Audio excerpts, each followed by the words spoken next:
Let me explain why telling a story is so immensely powerful for your business. Human beings are literally wired for stories. They like emotion to connect with you, and they like to feel like they're involved with something that you're doing, the overall process that you may have in your business, and or sometimes even picking names. Welcome to Spill the Brand, where we brew the secrets for marketing your business, building your brand, and growing on social media. What is up, y'all? Welcome back to another episode of Spill the Brand.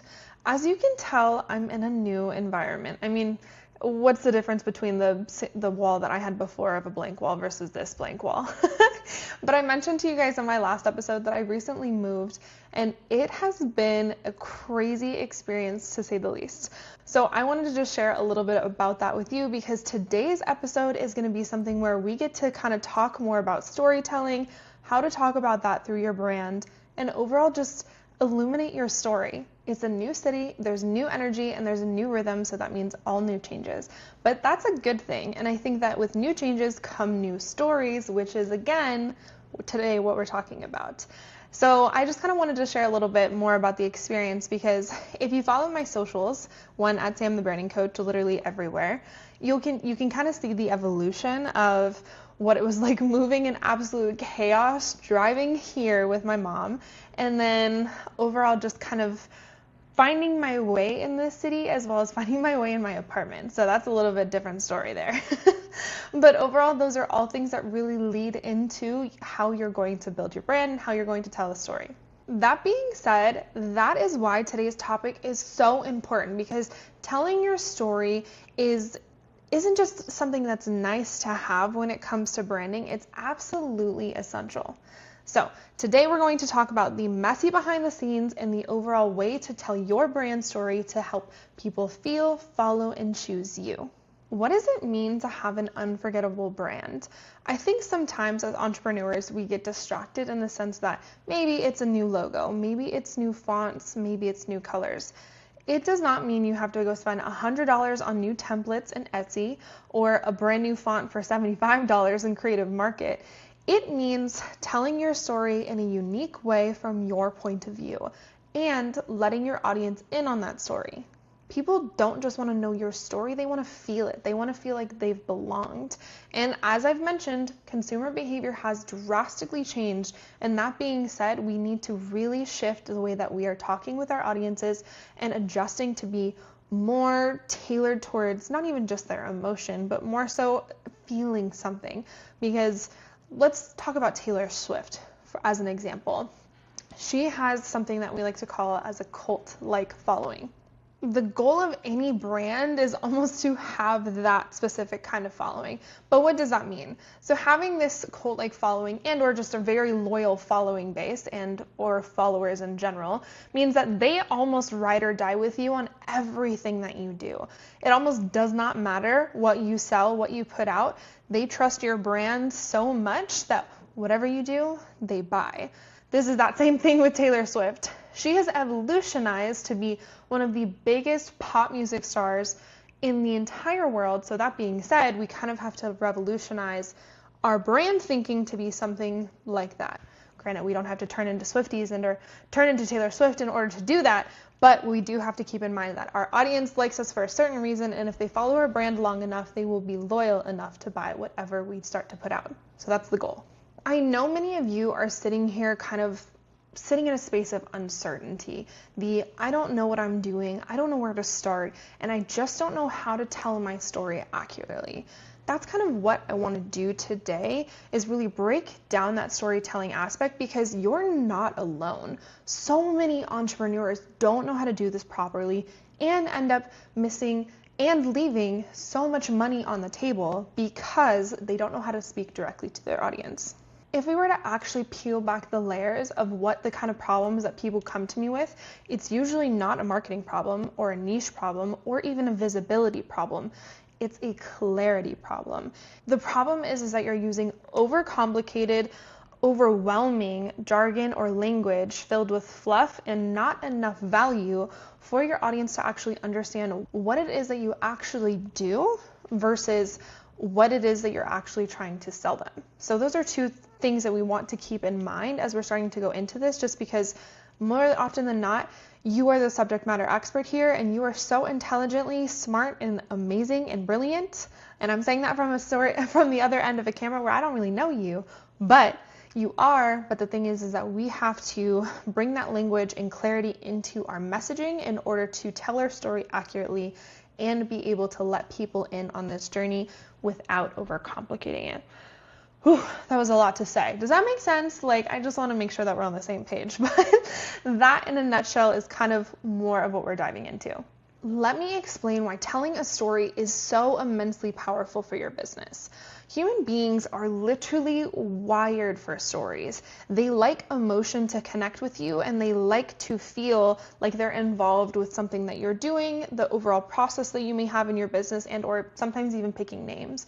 A great example of this is when people put it to their audience like, oh, hey, help me pick a pet name, or help me choose something like this for my living room. That in itself is something to take note, because that is emotionally involving your audience with something that you're doing with your life.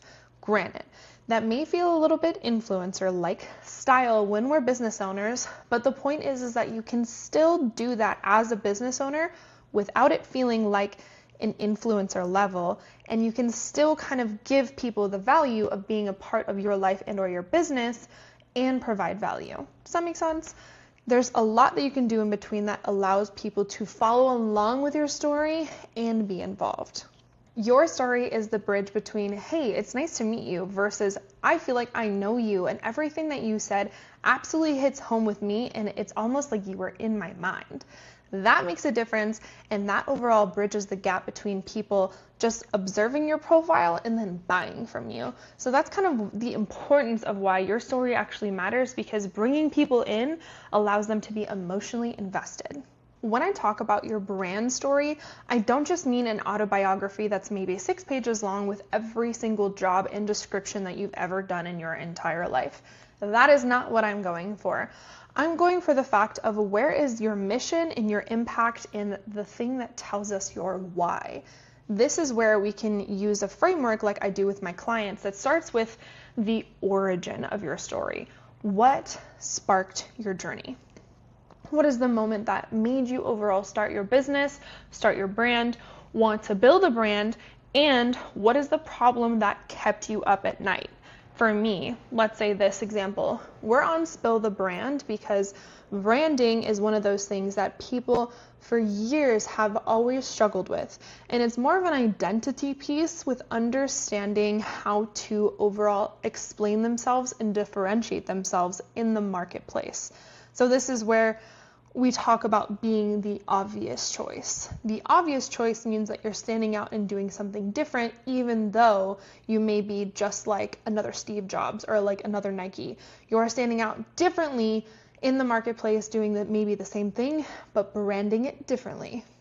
Does that make sense? So more so you're telling a different story of your why and what problem you're solving, why it's keeping you up at night. One other question that you can ask about your origin story is, what frustration made you realize that I can't ignore this anymore?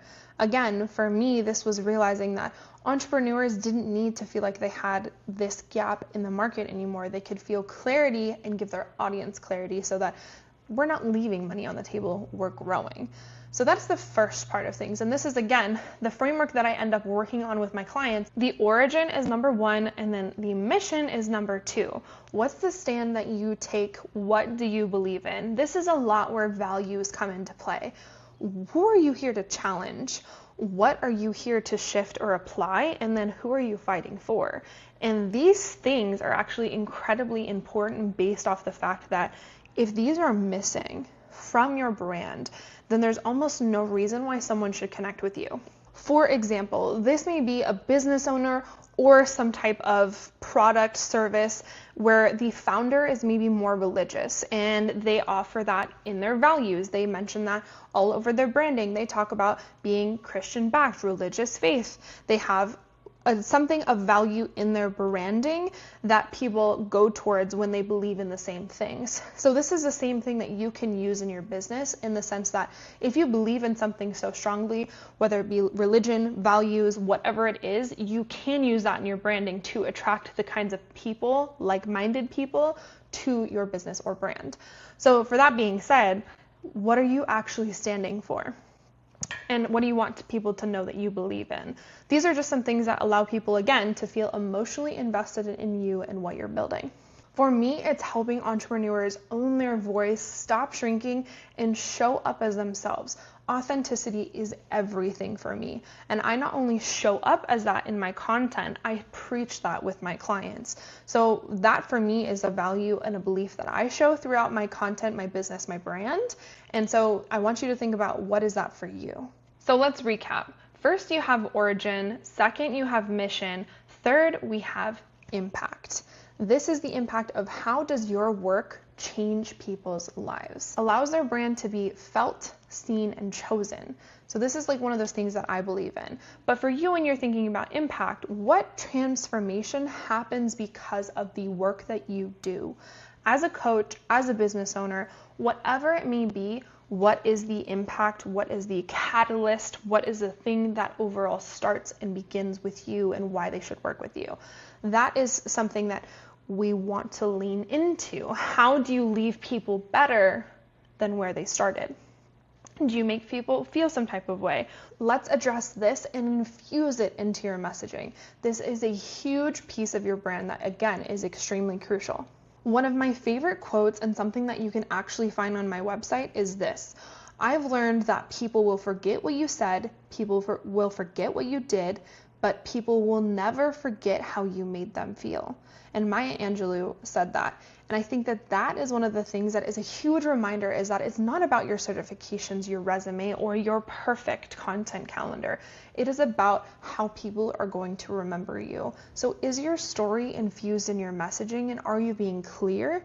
And are you allowing you to be a part of your brand, a part of your business? Because they remember your why underneath the work, and that's what makes you magnetic. When you're allowed to show up as your authentic self and tell your story at the same time, it makes you feel passionate about your business again, because you're always going back to your why and always remembering why you're trying to help people. So, per usual, I have homework for you. This episode is a lot in depth with how to storytell, how to properly infuse kind of your messaging, your origin story, the impact, the overall mission in your brand. So that being said, I have some homework for y'all. So I have it written down here. I want you to do this week. Step 1 is voice note your story. Whatever phone you have, whatever laptop you have, I want you to take out the voice notes app, record yourself talking about your story, and I want it to be maybe 5-10 minutes long. That sounds long, but when you yap about yourself, when you talk about yourself, there's nothing that can stop you. You have to tell your origin story. But the other part of that is that you have to listen to it. You have to hear yourself talk about it, and maybe it doesn't feel like there's a fire within you anymore. So that's where you have to talk about it the way that it does. What makes you feel magnetic when you're talking about your brand? You just want to talk it out. Don't overthink it. The whole point of this exercise is to talk and listen to just yourself. The second step is write it down in under 3 minutes. So when you're re-listening to your voice note, yes, it may be longer, but the point is that after you listen to it, I want you to write it down. Recap what you said. Put it pen to paper in the sense of how you're actually iterating your brand, how you're talking about your brand, what is the verbiage that you're using. And then with our Lord Savior ChatGPT, not really, but our Savior ChatGPT can be very helpful in this. Because once you have that written down, you can go do a deep research on ChatGPT and apply that with what kind of messaging you're looking for, the business, your industry, your messaging, and go for what is my ICP talking about? What are the words that they're using? And we've done this assignment before, leaning into your ideal persona, so this is going back to those things. This is why I give you guys homework, right? This is why I give you guys those things. So step 1, voice note your story. Step 2, write it down in under 3 minutes after you've listened to it. So it's almost like having a reflective minute. So this will take about probably 30 minutes to do. The final step is to share it publicly. You might be like, Sam, you tricked me. This whole point was to just tell my story. How did I do this? Or how could I do this? Well, you can. That's the whole point of this, is to do something that almost makes you feel uncomfortable because, hi, I'm so-and-so does not hit the same way as 3 years ago, I almost walked away from my business because I was so burned out. Here's what I learned. Wow, like those two things are so different. And just to give you kind of an idea, I was so burnt out of corporate world that I wanted to be myself. I wanted to be seen as myself. I wanted to help other people be seen for what they were offering. So I stepped away from my business and I built my own. And I was inspired and fueled by passion and desire to stand out in a marketplace when no one else was. So that's my own. What's yours? So let me leave you with this. What part of your story are you scared to share? And why might that be the exact thing that your audience needs to hear right now? You are not just building a business, you are building a movement. And every moment starts with a story. So I want you to think about that. And until next time, this is your homework. You know what to do. It takes 30 minutes. That's not a lot of time, but you know that I believe in you and I'm very excited to hear what you have to say. Next time on Spill the Brand, we're going to be talking about posting consistently and avoiding burnout because I get a lot of those questions about how to do that.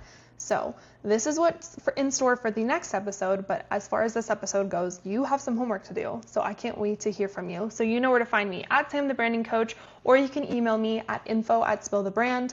We can have a conversation. I want to hear what you're doing. Either way, I'm here for you. So until next time, thank you for tuning in to Spill the Brand. Thanks for tuning in to Spill the Brand. Keep brewing your creativity and strategy until our next coffee date. See you then.